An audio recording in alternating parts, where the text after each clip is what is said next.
unrecognizable makeup, face card makeup, whatever you want to call it. This is how I do my makeup every single day to conceal all the acne, all the redness, all the scarring, everything.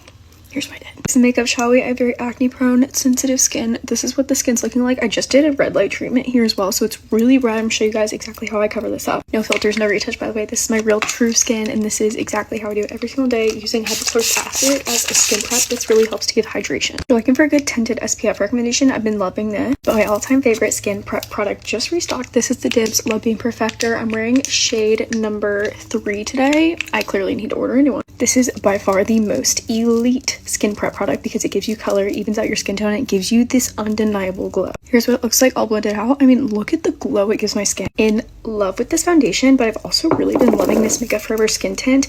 I've really been liking this. I think it's really pretty, and it does have a good amount of coverage for being still like a skin tint. So I do recommend this. Obviously, I recommend the foundation from Lawless. This is an acne stay foundation. I'm actually just going to do a little bit here because I know I need that full coverage, especially on this cheek with the redness. And another one would be the House Labs foundation. It is so beautiful. Those are my like 3 current top recs Sephora wise. Just blending this in with my fingers first, and you can see the coverage that we're getting is really good. Always, always, always blend your foundation, your skin tint, anything that's like a base type product with your fingers. That'll give you the most coverage and the most like product, whereas a brush or sponge right away is going to pick up the product. So after we blend that mostly out with our fingers is when we then take the brush and kind of stamp it into the skin.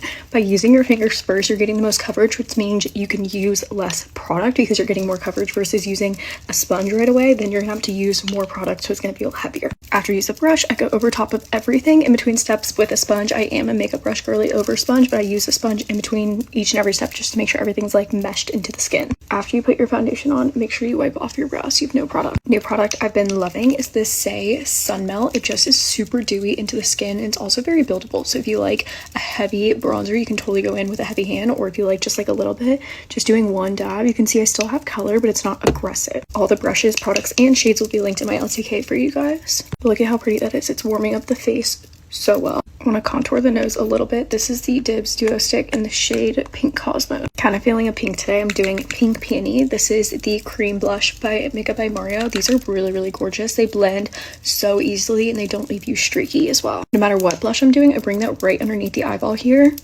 across the nose. I know this looks aggressive. We're fixing it. Kosas color corrector in the shade Magic right in the inner corner with Tower 28 DTLA in the outer, and then we're brightening here and here. For a spot blemish concealer, I'm using the House Labs in shade 24, and concealer must be blended with this BK Beauty concealer brush for the best coverage. We're blending that all the way out to the hairline. In between steps, still not touching this concealer on blemish. 2-step powder process. First, starting out with the pressed powder. This is from Kosas. We want something talc free. We want a very, very thin, light layer.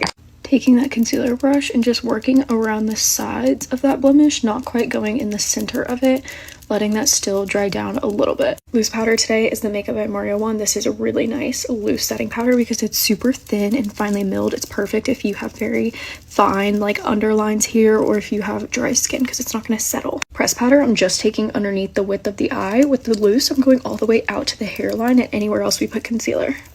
Lightly dusting over those blemishes. Doing my brows in a separate video, but I'm just going to brush them up for now. I typically use the 24-hour brow setter by Benefit. Spice Chai bronzer by Dibs. This is my all-time favorite powder bronzer. It gives you the most amazing color while also giving you a glow. By glow, I don't mean shimmer. By glow, I just mean like a filtered blur to your skin. Like the skin looks stunning. I do the same exact eyeshadow routine every single day, starting out with a layer of that same bronzer all over the eyelids using a fluffy brush. Using this Valentino Ida cheek palette, going over top of that and getting a little bit more of this like rosy pink color to the lid. Taking this cookie highlight with the other side of that Dibs brush, I'm just going to do a little bit in the inner corner right here for a pop of color and glow. Flipping over to the other side of that brush that we were already using, kind of smudging that out. See how it just kind of brought the attention into the inner corner. It lifts the whole eye. Using that same highlight with my finger on the tip of my nose. This one is aggressive, so you do kind of have to blend it in a little bit, and I go right up the bridge. The new Tower 28 blushes. This one is so beautiful. I've never tried this color yet. That is so gorgeous. I'm just going to lay it down with this brush here and then blend it out using this brush.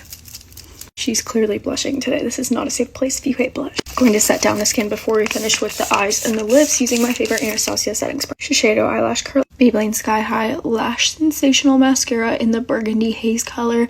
If you have green and blue eyes, you're going to try out a burgundy, a brown, or a plum mascara. It's going to change your life. Said Lashes with Burgundy Mascara. Fenty Beauty Lip Liner in the shade Riri. Munching that in. This one is a little bit pinky than what I typically do. These are lip liners that glide like a lipstick, not like a pencil. Touch of this gloss balm stick in Fenty Glow. Look at that. It has the most insane shimmer to it. I always need a gloss on top, so this is the L'Oreal Ambition Hyaluronic Plumping Lip Oil in the shade Crystal Clear. Gives you like a wet shine. Final wave setting spray. And here is what the final makeup looks like. I'll have everything with products shades linked in my Ulta kit.